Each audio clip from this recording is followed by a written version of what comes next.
And it's united under what you might call one brand. And that's what's really neat too. It's not a number of drives or a number of petitions. It's one brand, one petition, one mission. Right.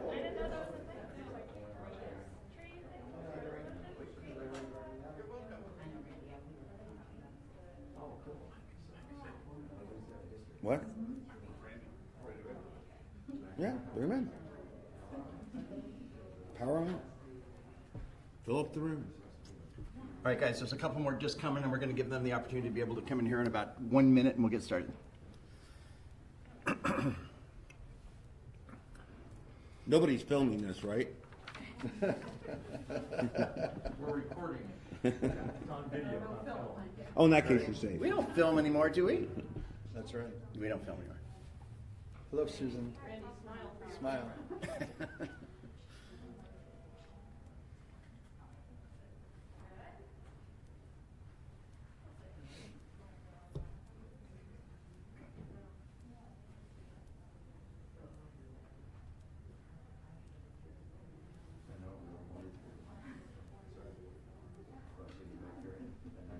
Get started in 30 seconds. There's others coming in the room. Come on There in, you go. folks. Come on in, guys. Come on in through the back, the front. Thank you.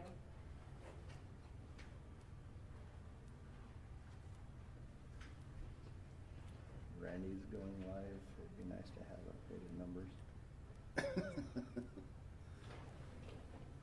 Get started in 15. I'm just taking a picture of, and it turns out bad. I don't know who Yeah, you are. we're going with Evidence. 1,950,000.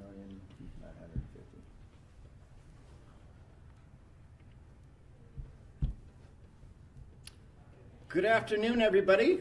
Welcome to the press conference, the mother of all press conferences here in Sacramento, one that's going to hopefully change the future direction of our state and to be able to send a message across the street to the politicians that the people are in charge of this state.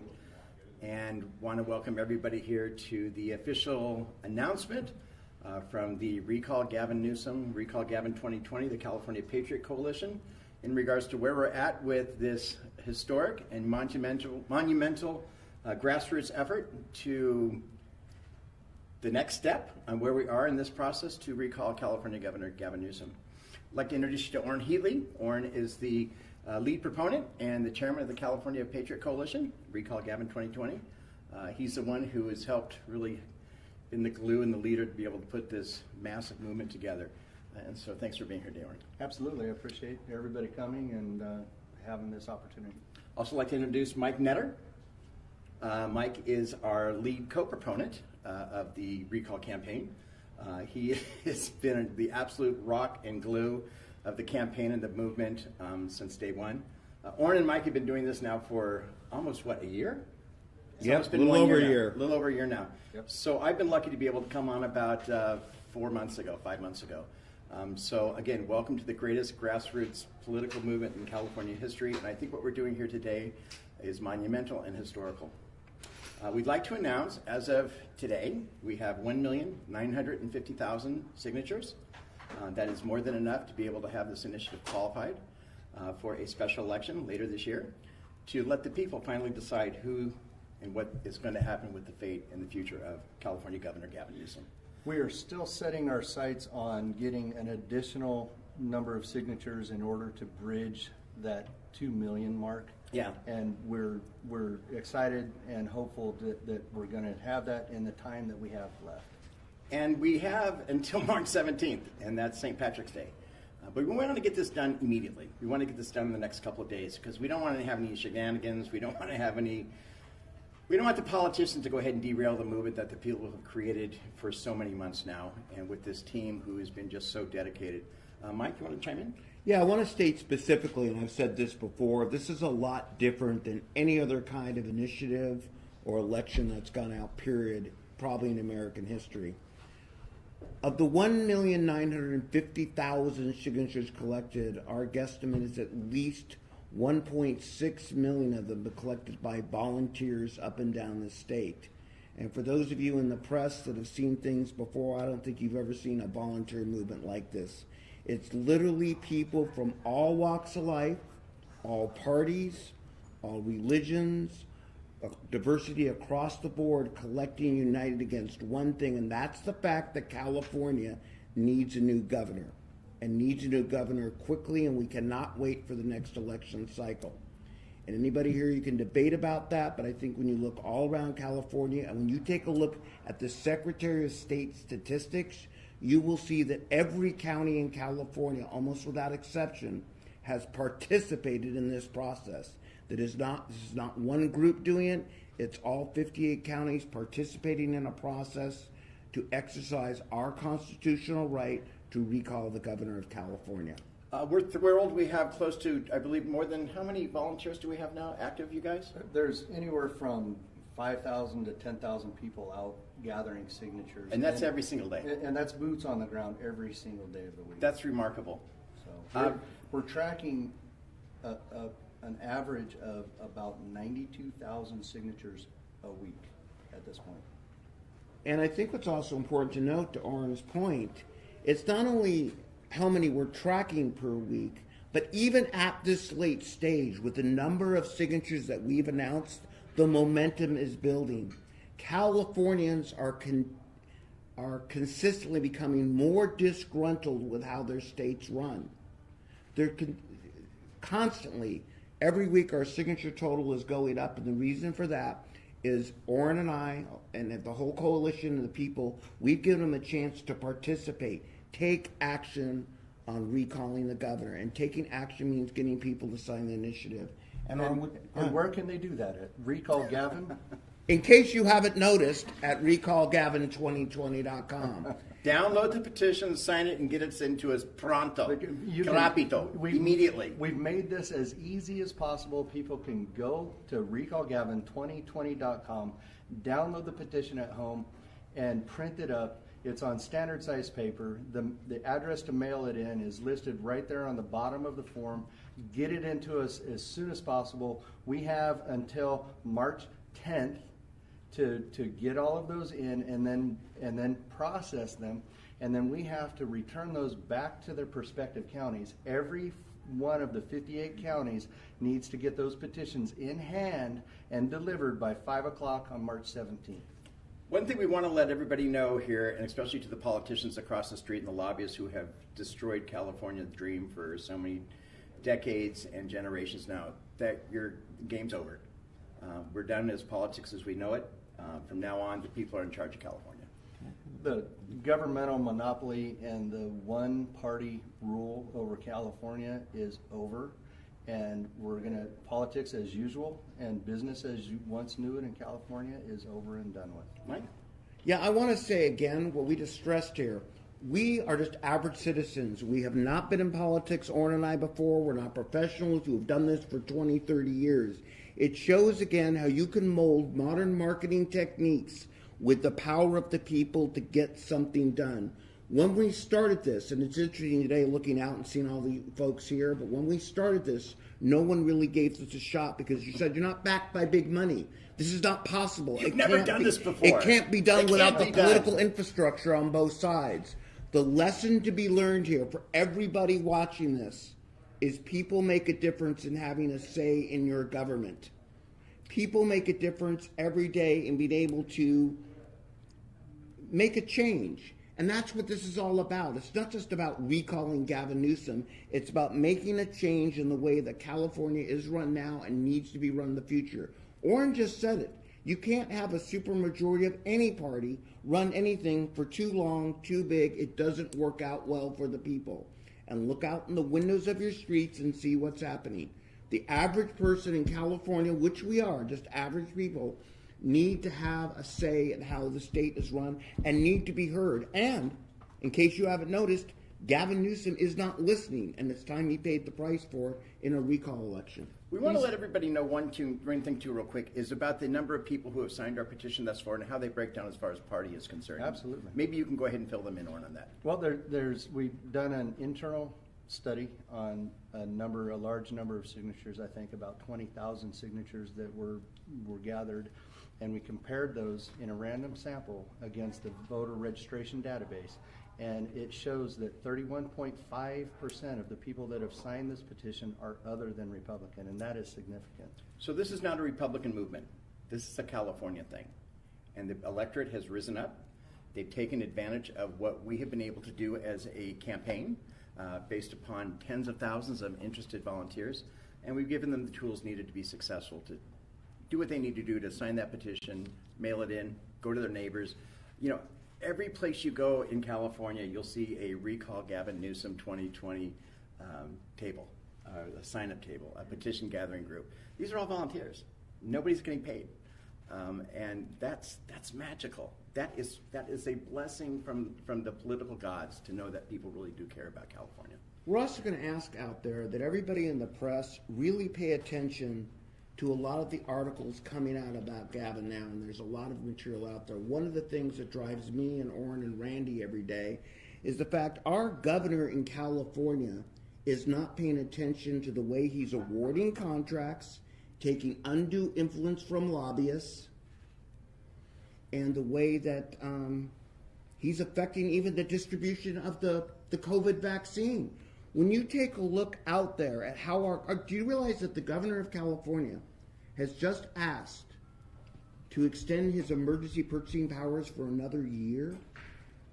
I think he's paying attention to how he's awarding contracts. I think that he's actually profiteering off of this pandemic by using the executive powers to override the safety mechanisms of the bidding system in place, the governmental bidding system, and he's using the executive powers that's been bestowed on him, as his lawyers have argued in court and lost, but he's using that to override the bidding process and grant these no-bid contracts, and you can speak more to that. So we're asking the people of California and the press out there to really pay attention to this. The last year, Gavin Newsom has awarded over 100 no-bid contracts.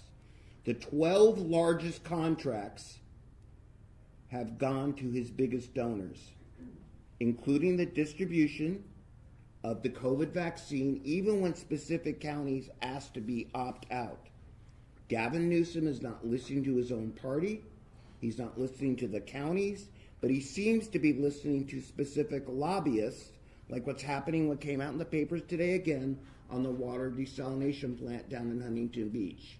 We Californians at the people level are paying attention.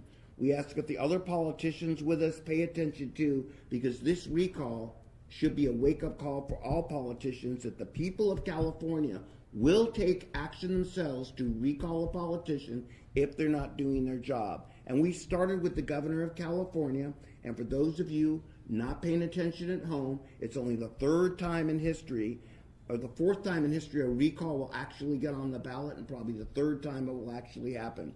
Third time's a charm. Third time's a charm. And although it happened once before in California, it's going to happen again. Be aware out there, California politicians. We're watching. And be aware, lobbyists and consultants, we're watching. This is just a sign that the people of California will and can take their state back. So with that, why don't we open it up to some questions? Yes, in the back. Hi, are you guys going to endorse a candidate for governor, assuming this thing qualifies? Can you identify yourself real quick? Sorry, Laura Cordy, Sacramento Beach. Laura, thank you very Question much. is, are we going to endorse anybody in regards to this election that is now forthcoming in regards to this? As a primarily formed committee, we're not eligible to endorse or unendorse any particular candidates at this time. At some point, our campaign will switch over to a general purpose campaign, and when the right candidate emerges, we'll choose to endorse that person. And Orrin, do we think that the right candidate has emerged thus far? No comment. No comment. Next question. You were talking earlier about it's not a Republican thing. It's not a Republican thing. It's a bipartisan thing across both. It's a California thing. It's a California thing. Absolutely. And yesterday we were in San Francisco, and one of our guest speakers on stage was a young lady, a self-professed transgender Democrat socialist, Antifa member. Okay? That's a mouthful, but it's true. People from all walks of life, the entire political spectrum, have come together. This is a unifying moment in our history, People are bridging, this is a bridging movement. People are coming across the aisle and from the entire political spectrum to work on this movement because they feel so strongly about the direction Californians been going for the last several decades. And they know that California is in desperate need of a course correction, and we're the steering committee.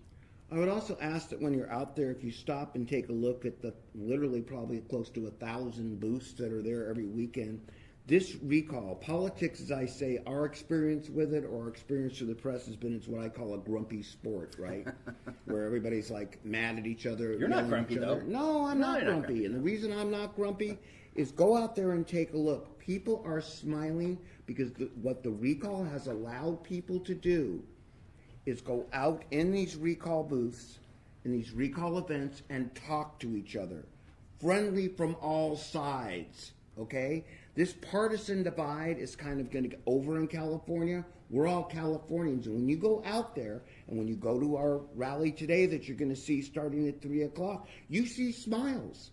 This is not people that are angry. This is people that are happy that they have the power, which maybe New York doesn't, to take back their vote and get something right. Another thing I want to mention too is the California Patriot Coalition, this recall committee that these gentlemen helped found a year ago. Was it February 20th? Yes, sir. And I want to say we helped found it. It is not a one-man movement or Mike and Oren show. There's a large number of people, support members behind the scenes that are involved in this thing. This is an immense operation that we've undertaken. This is the largest ever attempted petition drive in our nation's history, folks. And it's been done by volunteers only. Our group only has 2 paid employees. One of them is a compliance officer who's also our treasurer, and the other one is this kind gentleman right here, Randy Economy. Thank you. It's been the greatest political job of my life, to be honest with you. I'm woefully underpaid, though, just like everybody else. No, he is, absolutely. Yes, and back. Sorry, Sophia Bullock from the Sacramento Bee. I'm wondering, in recent weeks, as you guys have collected more signatures, what has been the main issue, or what are the main issues that people are citing that are prompting them to sign? What are they most angry about that Newsom is doing? I'll let Mike start off with that. I think a couple of the main things. One is that the California government's becoming more obvious that they're not being very transparent with the people. Openings happen with no logic. For example, distribution of the vaccine seems to be botched like a lot of things. The EDD crisis continues to grow. And frankly, again, it's more of these, I'm not going to call them scandals yet, but unveilings of what Gavin's been doing behind the scenes. It just seems to be accelerating. I think the LA Times put it best today, where it's really hard to follow all the things that are going bad for Gavin right now, and I think that's really accelerating the signature cycle. This has just brought a cognizant awareness to the public of what Gavin's doing, which would not be in a normal cycle outside of an election.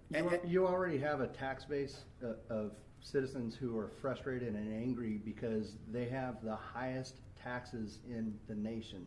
Okay, there's the highest homeless problem, there's the highest taxes.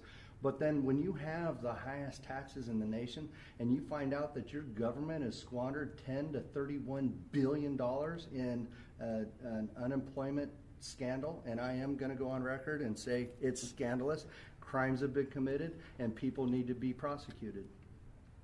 So you have that frustration, and then you have Gavin Newsom taking taxpayer money from our own citizens here at home and applying it to other purposes that it was not intended for, and the scandals there. You have the no bid contracts that are being awarded to profiteer off of the pandemic, through to his friends and his donors, and that sense of frustration is just building in society right now. And I'll tell you what, the people that I talk to out on the street are the Republicans. And the folks that knew what they were getting when Gavin Newsom took office aren't the ones who are so upset. It's the Democrats. It's the people that voted for him who feel a sense of abandonment. They feel a sense of betrayal with this governor because they didn't subscribe to his agenda, and they feel like we have somebody here today that can speak more to this, But they're the ones that are the most frustrated and the most disappointed with the way the state's been going in of late. Let me add an answer to your question here, too, because that's actually a really good one. We were in San Francisco yesterday, right, which is supposedly opening up. A lot of places can open, but you know what's scary? They're not. Okay, they can't afford to reopen. You're going to hear Angela Marston later today talk about the Pineapple Grill. Imagine being a business owner or living in one of these cities, and I live in the Los Angeles area, and seeing homeless people camped on the sidewalk, your business boarded up, and you really expect the governor, which led us into this mess, to lead us out of this mess? People are scared. To Oren's point, we can't apparently control where the unemployment money is even going in the state of California. And we can't the governor of California cannot lead us out of the mess that he's got us into. And people are scared. And that really sums it up. That's accelerating signatures. Next question. You were talking earlier about how it was like a fair warning for the other folks across the street. Sure. Could we see recalls of legislators? I think the power of the recall is a wonderful tool. Places in most parts of the country don't have that opportunity like we do here in California. So this is politics as we know it here in California are over. Those days are long gone.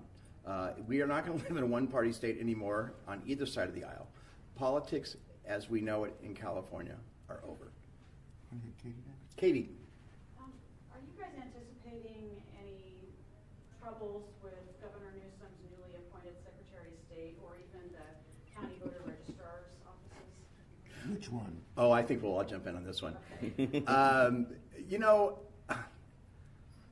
The process of being able to handle this recall has been monumental.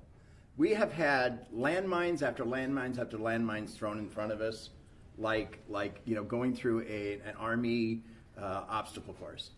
When Gavin Newsom appointed the Secretary of State and moved him to Washington and put in Shirley Weber as the new head election official in California, that was not done for any other reason than politics. Shirley Weber is now not controlled by the people. She's accountable to Gavin Newsom.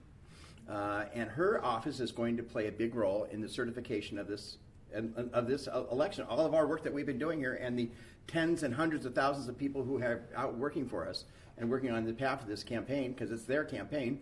And so, we've got to keep an eye on them.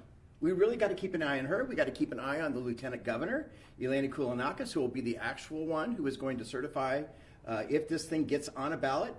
So we're watching them, and we're watching them with hundreds of thousands of eyes. So we don't want to put anything past anybody, but we don't want to get into the conspiratorial theories as well. We just want to hold people accountable. We believe that almost all employees of the government are out to do their job and do it properly. But everybody out there, it's not a candidate, it's not a party. It's the people of California holding you accountable for your job, and that's what this is about. The people will hold everybody accountable, including those empowered with doing their job, which we expect them to do. When could you brought the being put on a ballot? When could this be put on a ballot? We anticipate that once this is certified, and we hope that they certify the recall quickly, there is a procedural period where they go through processing the recall and so forth, and we anticipate that it could be put on the ballot late summer to early fall. A special election will have to be called. It will not be held in 2022. It will be held this year. We will make sure of that. Would it be similar to how Davis's was done? Because it was like either you vote for him, yes. They've already sent a precedence with the Gray Davis recall, and we would ask the Secretary of State to word the ballot very similar to the one that they've already used. It was effective, and there would be no reason to retool that. And they already have a working model to go off of, so might as well just go on that model and go forward. Did they use the same one when Newman was recalled? It would basically be two questions that will appear on the ballot. Shall shall Gavin Newsom be recalled? Gray Davis, see, I was a Freudian slip. Shall Gavin Newsom be recalled? And the second question shall be, who shall replace him? And so whoever gets the most votes on the second question, if the first question passes with a yes plurality of 50% plus one vote, whoever gets the most votes on that second question will automatically be named the governor of California. He or she will, in a very short period of time. a short period of time, and he or she will assume the position until January 2023. This is a process defined by the California Constitution. And for everybody out there watching, I say all the time, have you read the Constitution? I get a yeah. I don't mean the U.S. Constitution. I mean your state's Constitution. And that's the part that we need to hold California government accountable to, including the recall process itself, which is defined by our state constitution. Also, this is when I talk about this is the people's campaign. This campaign belongs to our organization. We are responsible. We are the responsible party for making this thing go through and to finish it down on that election night. So we're looking forward to a spirited campaign. We're looking for an all-inclusive campaign, and we're looking for a very transparent campaign. And one thing we would love to do is we would like to actually, maybe we have a couple radio shows in Los Angeles on KBC. We would love to be able to have Gavin Newsom come on our show one night at the KBC and actually debate us. Talk to us directly in regards to why he is facing this situation, and he needs to be answerable to the people sooner or later. And so we're going to give him that opportunity. We're extending that invitation to him as well. And by the way, we're doing these radio shows not as paid radio hosts. We're doing it as an extension to keep the discussion going in California for the people. So people have a forum, again, to express themselves, not dependent necessarily on social media, which has been a big portion of our strategy. We want to keep the conversation, this is why Orrin and I started this, to keep everybody in California involved in the conversation about who the governor should be and the direction of the state. Next, anybody? Just for some background, when Gray Davis was recalled, there was about 135 people that put their name on that list. And there's one of the popular questions is well, can Gavin Newsom put his name on that list? Other than those two questions, Gavin Newsom's name will not appear on the next ballot by law. So one thing we want to do now is, as you know, we're getting close to the final day of signing the petition and our recall, and we have going to do a quick little signing ceremony between Orrin, myself, and Mike to make sure that our names are officially added to the list. So gather around.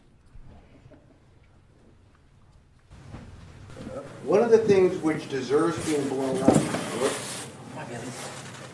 Sorry, guys, we're not real good at this. Okay? I didn't want to mess up everyone's. Here we go. So this is our petition to recall. And like 1,950,000 registered voters have already signed this. And we're going to put our names to it right now. And before we do, I'd like to make one point for those, because a lot of people have signed the petition, not many read it. Number, I believe, 4 here in Gavin Newsom's response. Our economy and employment are historically strong. Huh? Maybe not. So Not maybe so much. Gavin is really, maybe his employment is historically strong. We're hoping to change that. And maybe his economy is historically strong, but not the peoples of California. Sign away, my friend.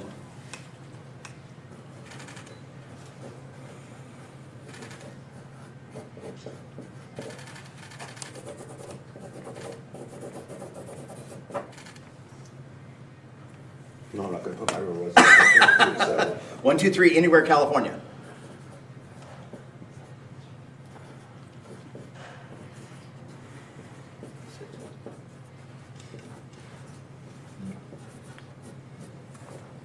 Good job.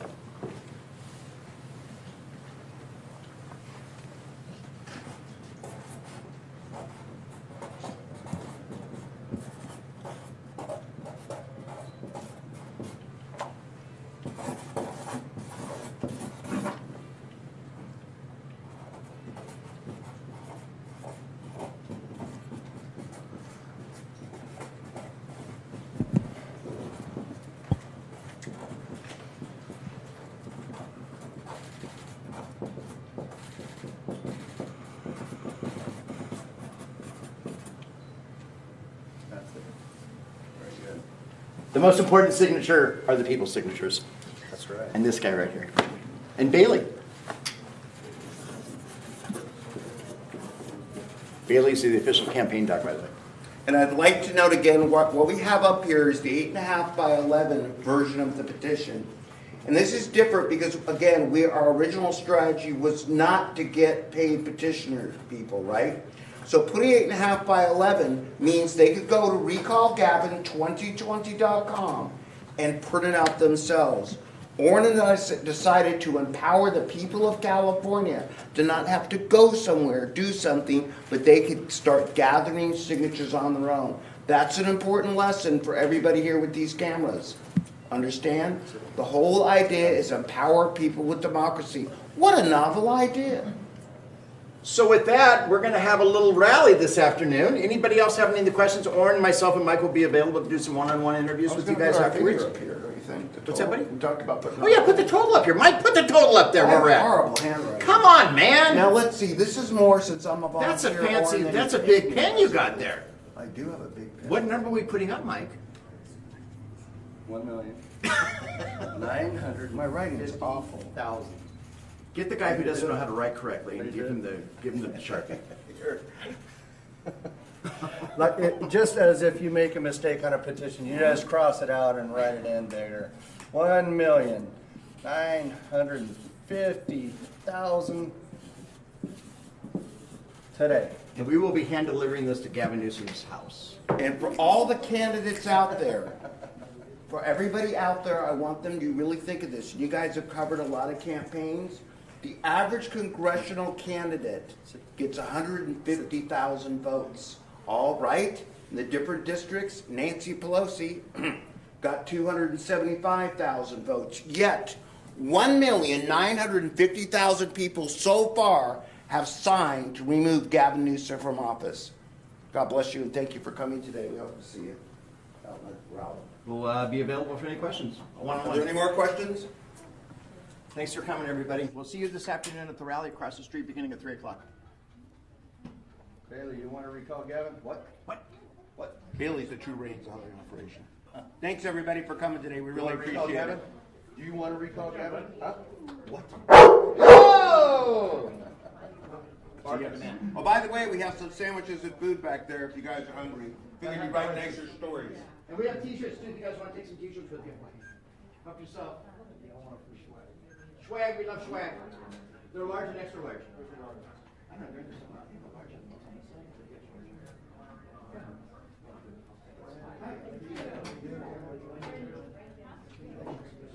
Want a picture of the dog? What's that? Oh, okay. We can come out for you. Here, we'll get him in front of the sign here. Come here. Circle around. Sit down. Stay.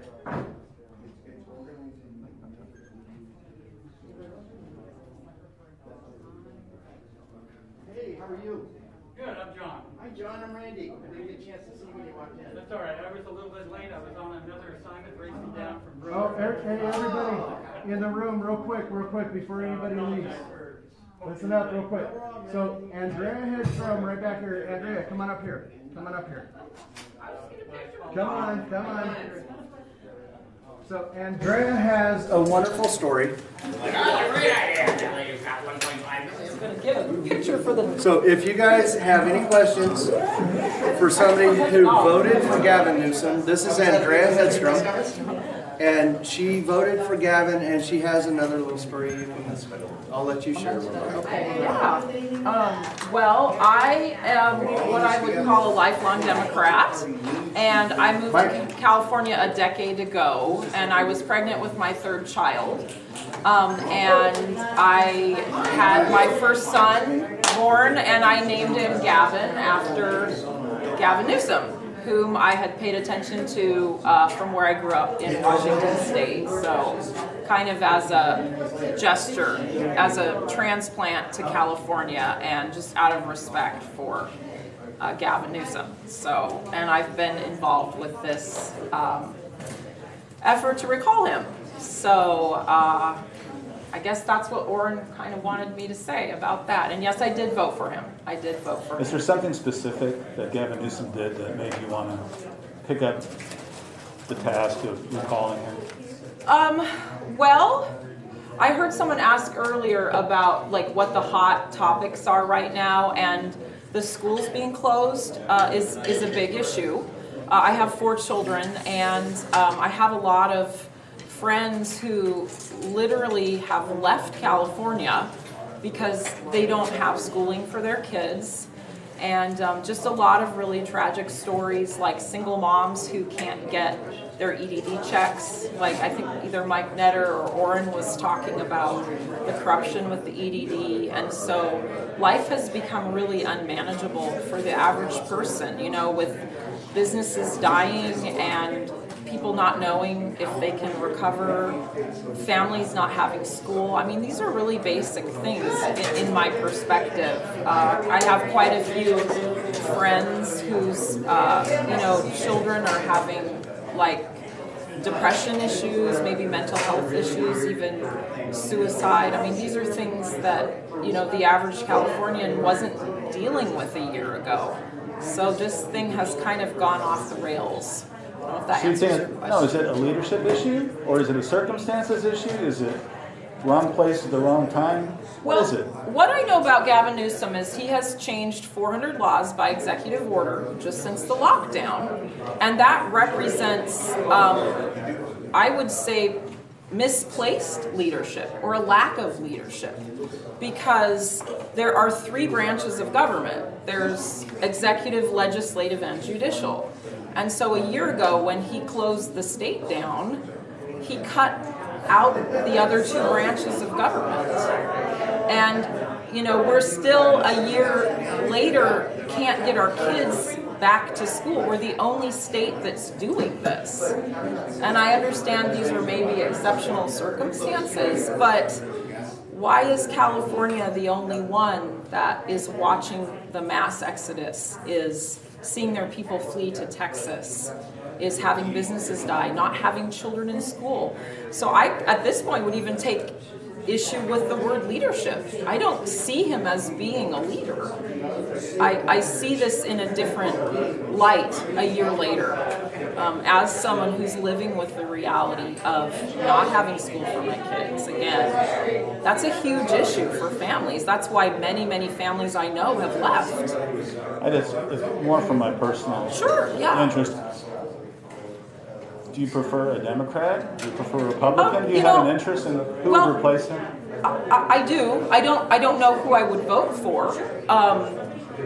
This has been a real journey for me because, again, I don't see this as a partisan issue. I've been out on the ground getting signatures, and I see a lot of Democrats signing, coming up and saying, you know, they lost their family business, they lost their home for whatever reason. So I think this notion that they were talking about earlier of politics changing in California, I think that's really true. I think perhaps we've been a little bit of a blue no matter who state, and I think people might be waking up to that process or logic not necessarily serving Californians. I know it's made me dig into places that I never expected to go and start to understand kind of the inner workings of politics in California in a way maybe that I didn't understand before. I hate to take advantage of your time again, but I'm here for... just say your name again, and how do you spell it? My name is Andrea, Andrea, last name Hedstrom. And your mother? I'm a mother of 4, wife of one lovely husband named Dan, and he is a school teacher, and I'm a bit of a backyard hobby goat farmer, and we want our kids back in school, and we're ready for something different in California. And whether that means I'm going to be a Republican, I don't have an answer to that question yet. I'm just discovering this process as I go. I appreciate you, Steve. Yeah, and remind me who you're with? I'm with Fox News. Fox News, like Fox 40, or? Fox News. Oh, Fox News. Good. Nice to talk with you. Thank you very much. Yeah, sure. Hi. Oh my God, you look so gorgeous. I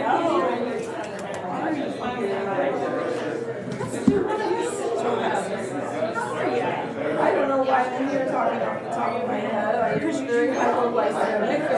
Do you need something to eat? No, I ate a turkey sandwich, but I'm buzzing from the coffee. I'm so glad you did this here around there because, oh my God, thank you. I feel like I know Well, we right back and forth. Even with the. I love them. It's like your channel for the other parents.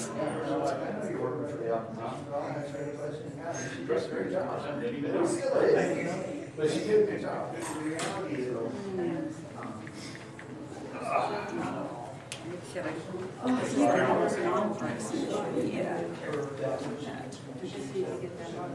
No worries.